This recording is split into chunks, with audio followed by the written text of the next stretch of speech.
Hello dear student, today's in with this video. Today we learned about the chemical reaction and its equation of class 10th chapter 1 of science. First we have what the chemical reactions observed in the life. Towards the chemical reaction observes milk get spoiled at room temperature during summer, or the iron articles which are corroded, or the fermentation of a grapes, cooking of food और digestion of food in the body and then process of respiration. ये सब सारे ही examples होते हैं chemicals reactions के. On this base topic, we study the some activities.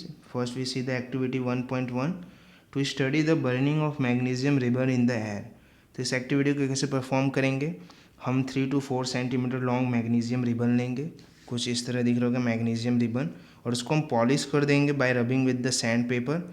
और उसके बाद होल्ड करेंगे टंग से इसके फ्लेम के ऊपर हम होल्ड करेंगे, जिसके कारण क्या होगा, यहाँ पे हीट होगा और ये जो मैग्नीशियम का मेटल इस पर ऑक्साइड लेयर बन रहा होगा और वो यहाँ पे वॉच ग्लास में उसका जो एस है वो गिरने लगेगा. तो यहाँ पे हम कलेक्ट कर लेंगे मैग्नीशियम ग्लास को ये वॉच ग्लास में. Collect the S glass in the watch of magnesium oxide magnesium ribbon. हमें क्या करना है, ये एक्टिविटी भी परफॉर्म करेंगे तो यहाँ पे हीट है तो हमें अपने आइज़ को दूर रखना है. तो इस एक्टिविटी में हमें क्या मिलता है, यहाँ पे मैग्नीशियम ऑक्साइड मिलता है. इस टॉपिक से क्या क्वेश्चन पूछ सकते हैं कि why we selected magnesium oxide magnesium ribbon. Because it is a highly reactive and it is easily burn in the air. What is the colour of magnesium ribbon initially जो उसका colour क्या था, तो initially जब हमने sand paper से उसको रब किया था तो उसका कलर सिल्वरी वाइट था. What is the flame form during the burning of magnesium, तो उसमें कौन सा फ्लेम फॉर्म होता है, तो उसमें डेजलिंग वाइट फ्लेम फॉर्म होता है, dazzling white flame. What is the composition of S collected in the watch glass, तो उसका जो एस था वो कलेक्टेड था वो क्या था, मैग्नीशियम ऑक्साइड था. अब इसका रिएक्शन बिटवीन दोनों कैसे हुआ उस रिएक्शन, तो हम क्या करेंगे, magnesium oxide oxygen forms the magnesium oxide. Now we see the activity 1.2 reactions between the lead nitrate and the potassium oxide. Take the lead nitrate solution in the test tube. This is a test tube है. अब इसमें हम क्या करेंगे, lead nitrate लेंगे यहाँ पे solution में. अब हम एक दूसरे सॉल्यूशन में दूसरे यहाँ पे इसमें हम पोटेशियम आयोडाइड लेंगे और इसके अंदर ऐड कर देंगे. तो अब इसमें क्वेश्चन क्या होगा, what is the colour of lead nitrate solution. तो लीड नाइट्रेट सॉल्यूशन ये जो है इसका कलर क्या था, ये कलरलेस होता है. What is the colour of aqueous solution of potassium iodide, तो पोटेशियम आयोडाइड का एक्वस सॉल्यूशन वो भी कलरलेस होता है. अब थर्ड, इन दोनों के बीच में हमें केमिकल बैलेंस इक्वेशन लिखना है. तो हम यहाँ पे इसका रिएक्शन लिखेंगे, lead nitrate combine with the potassium iodide to form the potassium iodide plus potassium nitride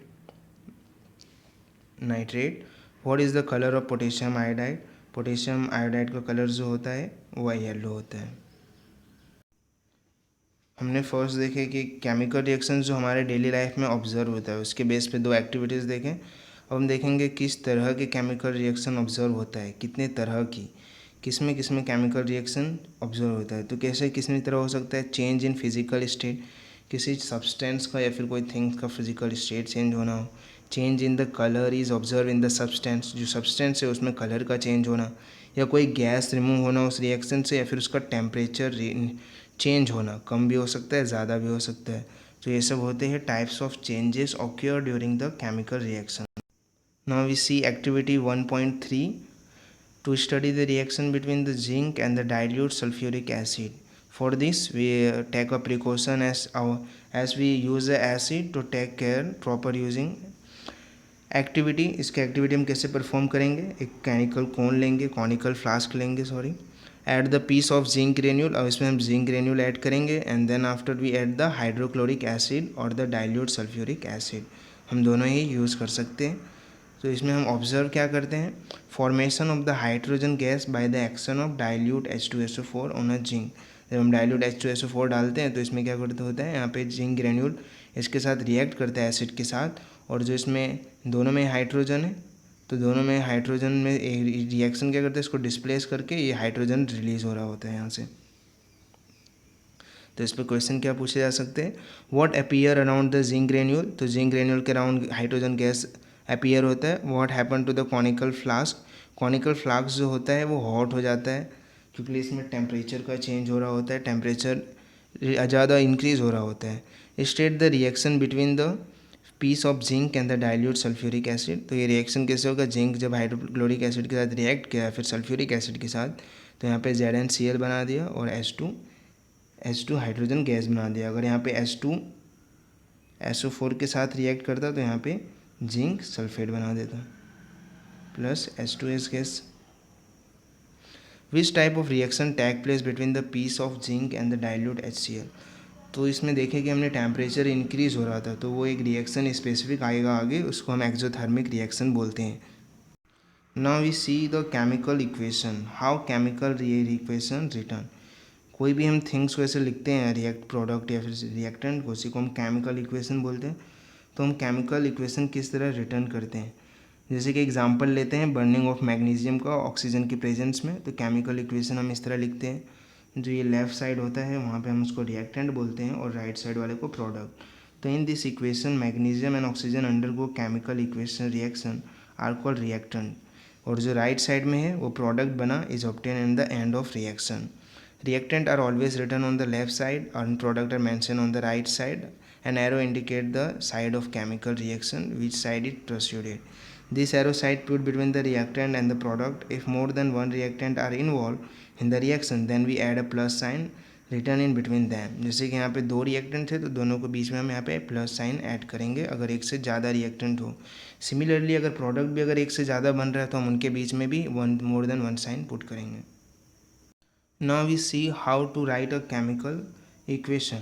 तो what is meant by, उससे पहले हम देखेंगे केमिकल इक्वेशन कैसे लिखने से पहले अनबैलेंस केमिकल इक्वेशन क्या होता है और बैलेंस केमिकल इक्वेशन क्या होता है।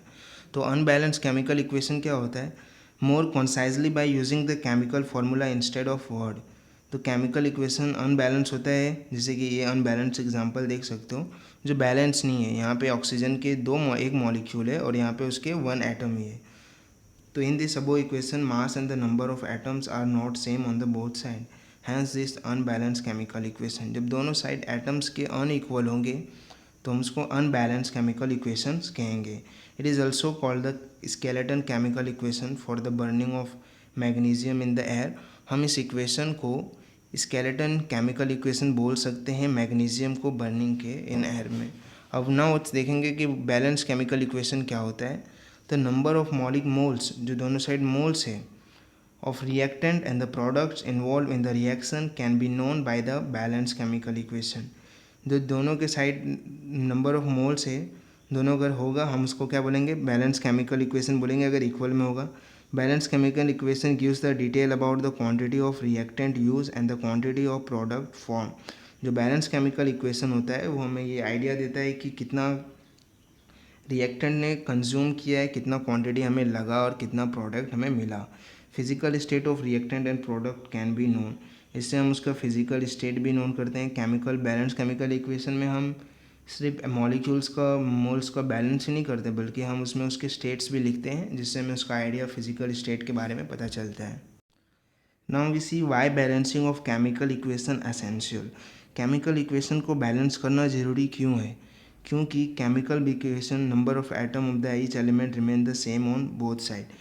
क्योंकि इन बैलेंस केमिकल इक्वेशन में क्या होता है, दोनों साइड एटम्स इक्वल होते हैं।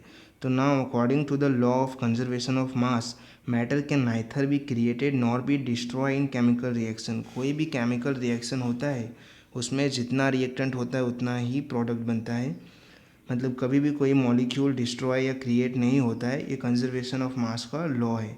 Hence the total mass of reactant and product must be equal.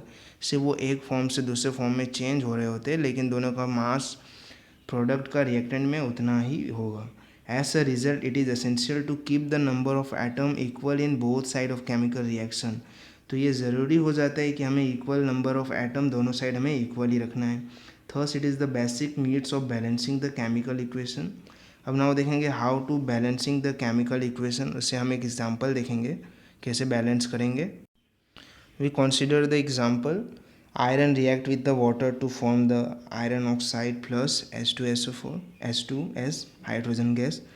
तो अब हम इसको बैलेंस कैसे करेंगे, ये अनइक्वल बैलेंस, मतलब ये बैलेंस नहीं है। इसमें Fe यहाँ मॉलिक्यूल 1 है और Fe3 का एटम और यहाँ पे 3 एटम है और यहाँ पे 1 एटम ऑफ ऑक्सीजन और यहाँ पे 4 एटम है और यहाँ पे हाइड्रोजन वैसे बैलेंस से दिख रहा है। Place the each formula in the box, हम ईच फार्मूला को, जो ये फार्मूलाज है, हम इसको बॉक्स में सेट करेंगे। List the number of atom present, हम जितने एटम प्रेजेंट उसको लिस्ट करेंगे। यहाँ पे Fe हो गया, हाइड्रोजन और ऑक्सीजन, ये 3 एटम्स है। अब इसके रिएक्टेंट साइड कितना मॉलिक्यूल है या फिर कितने एटम्स है, सॉरी, यहाँ पे 1 एटम है, हाइड्रोजन के 2 एटम है और यहाँ पे 1 ऑक्सीजन है, और यहाँ पे 3 है, ऑक्सीजन के, हाइड्रोजन के 2 है और ऑक्सीजन के 4 है। तो हम क्या करेंगे, बैलेंस करेंगे एलिमेंट के जिसके हायर नंबर ऑफ एटम्स हैं। जैसे कि एटम्स ऑफ ऑक्सीजन सबसे ज़्यादा यहाँ पे थे, इनिशियली था, यहाँ पे कितना है, रिएक्टेंट में 1 है और प्रोडक्ट में 4 है। तो हम यहाँ पे बैलेंस करने के लिए ऑक्सीजन को हम यहाँ पे मल्टीप्लाई कर देंगे। ऑक्सीजन इसमें है तो ओवरऑल हमें इससे मल्टीप्लाई करना पड़ेगा। आप सिर्फ इस ऑक्सीजन को यहाँ पे मल्टीप्लाई नहीं कर सकते हो, आपको ओवरऑल ये फार्मूला बॉक्स है उसके बाहर ही नंबर्स मल्टीप्लाई कर सकते हो। तो यहाँ पे 4 से मल्टीप्लाई करेंगे तो यहाँ पे 4 हो जाएगा, तो 4 इसके आगे हम यहाँ पे मल्टीप्लाई करेंगे दोनों साइड। यहाँ पे ऑलरेडी 4 हो गया, यहाँ पे ऑलरेडी ऑक्सीजन 4 है, तो इधर 4 मल्टीप्लाई करेंगे। अब हम यहाँ रिटर्न करेंगे, तो यहाँ पे 4 ऑक्सीजन था, सबसे ज़्यादा एटम इसी के पास थे, तो सबसे पहले हम इसको बैलेंस करेंगे। तो 4 यहाँ पे 4 यहाँ पे नंबर लिखें। अब नाउ बैलेंस करेंगे हाइड्रोजन एटम, क्योंकि इसके बाद सबसे ज़्यादा एटम किसके हो गए, हाइड्रोजन के हो गए। यहाँ पर अगर हम हाइड्रोजन देखें, यहाँ पर 4 है, तो यहाँ पर हाइड्रोजन रिएक्टेंट में कितना हो गया, यहाँ पर हम 8 हो गए। जब हमने यहाँ पे 4 से मल्टीप्लाई किया तो ये सिर्फ ऑक्सीजन 4 हो गया, इसकी ये बैलेंस हो गया। लेकिन यहाँ पे इससे भी मल्टीप्लाई हो गया होगा ये, क्योंकि 4 2 हो गया, 8 हो गया। अब यहाँ पे 8 हाइड्रोजन एटम है हमारे पास, तो 8 हो गया और यहाँ पे ओनली 2 है, तो हम यहाँ पे 4 से मल्टीप्लाई कर देंगे तो यहाँ पे भी 8 आ जाएगा। अब यहाँ पे 4 से मल्टीप्लाई किए तो ये ऑक्सीजन बैलेंस हो गया था। अब 4 से हमने मल्टी ये भी हो गया था, तो यहाँ पे 8 हो गया ये। फिर यहाँ से भी 4 से मल्टीप्लाई करेंगे तो ये भी 8 हो गया। अब now balance the Fe atom, जो आयरन बच गया, तो यहाँ पे 3 एटम है आयरन के, तो यहाँ पे हम डायरेक्टली 3 से मल्टीप्लाई कर देंगे। अब सारे बॉक्सेस को रिमूव कर देंगे और फिर उसके केमिकल बैलेंस इक्वेशन हो गया। Right the chemical symbols of physical state. अगर हम इसका फिजिकल स्टेट भी लिखना होता है बैलेंस केमिकल में, आयरन जो होता है उसका सॉलिड स्टेट होता है, वाटर जो होता है लिक्विड होता है, आयरन ऑक्साइड भी सॉलिड स्टेट होता है और हाइड्रोजन गैस होता है। और यहाँ पे एक एक्वस स्टेट भी आता है, जो कि अगर वाटर में वो डिजॉल्व है कोई भी थिंग्स तो हम उसको एक्वस बोलेंगे। ये इतना लंबा procedure only for first time understanding के लिए था, बाकी आप सीख जाओगे तो ईजीली बैलेंस कर लोगे। अब हम इंटेक्स के क्वेश्चन देखेंगे जो NCERT में दिया हुआ है। उसके questions, why should magnesium ribbon should be clean before burning in the air. तो हमें मैग्नीशियम रिबन क्लीन क्यों करना पड़ा, जो हमने सॉलिड पेपर से क्लीन किए थे वो क्यों करना पड़ा, क्योंकि मैग्नीशियम रिबन जो होता है वो बहुत ज़्यादा रिएक्टिव होता है और जब उसको एयर की प्रेजेंस में अगर हम करेंगे तो मैग्नीशियम ऑक्साइड की लेयर वो फॉर्म कर लेता है। इसके लिए उसको हमें क्लीन करना पड़ता है before burning in the air. Remove by sand paper के जरिए हम उसको रिमूव करते पहले। Right the chemical equation for the following chemical reaction. हमें ये जो फॉलोइंग रिएक्शन है यहाँ पे hydrogen plus chlorine gives the hydrogen chloride, तो इसको हमें केमिकल रिएक्शन लिखना है बैलेंस केमिकल इक्वेशन। तो यहाँ पे हाइड्रोजन हमेशा, इसके हम कभी भी नेचुरल स्टेट लिखेंगे जो जिस ऑक्यूरिंग होता है उसके। तो यहाँ पे हाइड्रोजन होता है वो H2 मॉलिक्यूल में फॉर्म होता है और क्लोरीन भी Cl2 में, ये दोनों ही गैस होते हैं और कॉम्बाइन होकर HCl यहाँ पे गैस बनाएंगे या फिर ये लिक्विड में भी हो सकते हैं। तो यहाँ पे 2HCl, यहाँ पे दोनों साइड 2 मॉलिक्यूल है, यहाँ पे डायरेक्ट हम 2 से मल्टीप्लाई करके बैलेंस कर देंगे। अब ना देखेंगे बैरियम क्लोराइड, तो बैरियम क्लोराइड इतना होता है BaCl2, एल्यूमिनियम सल्फेट ये, और बैरियम सल्फेट और एल्यूमिनियम क्लोराइड। तो इनके हमें केमिकल इक्वेशन बैरियम क्लोराइड का ये होगा, एल्यूमिनियम सल्फेट ऐसा आएगा, barium sulphate and aluminium chloride. तो इसको सेम प्रोसीजर से बैलेंस करेंगे तो ये बैलेंस हो जाएगा बाय द वे। अब ना देखेंगे right the chemical equation with the physical state symbol. हमें इसमें केमिकल इक्वेशन लिखना है यहाँ पे उसके फिजिकल स्टेट के साथ। Solution of barium chloride and the sodium sulphate in the water react to give the insoluble barium sulphate. अब क्या बोला, सॉल्यूशन बोला है, सॉल्यूशन ऑफ बैरियम क्लोराइड, तो मतलब कि वो ऑलरेडी वाटर में उसको मिक्स करके सॉल्यूशन बना रखा है और सोडियम सल्फेट का भी, तो उन दोनों का स्टेट इससे पता चलता है कि एक्वस है। तो पहले बैरियम क्लोराइड है तो barium chloride, sodium sulphate react to give insoluble barium sulphate, तो ये बैरियम सल्फेट हो गया, and solution of sodium chloride and the solution of sodium chloride. अब दोनों में सॉल्युबल आ रहा है और सॉल्यूशन, तो दोनों ही एक्वा सॉल्युबल, और ये इनसॉल्युबल है मतलब कि वो उस वाटर में सॉल्यूशन में सॉल्युबल नहीं हुआ है, तो ये पक्का सॉलिड बन गया होगा, नीचे ये प्रेसिपिटेट हो जाता है इसलिए सॉलिड बना होगा ये। Sodium hydroxide solution in the water, ये भी मतलब वाटर लिख दिया मतलब एक्वस यहाँ पे ऐड कर देंगे, and react with the hydrochloric acid solution in the water, ये भी हाइड्रोक्लोरिक एसिड है जिसमें वाटर भी मिक्स कर दिया है, तो गिव्स द सोडियम क्लोराइड दिया है एंड H2 है दिया है जो कि वाटर है। तो यहाँ पे हम इसको, ये ऑलरेडी देखो डायरेक्ट बैलेंस ही है,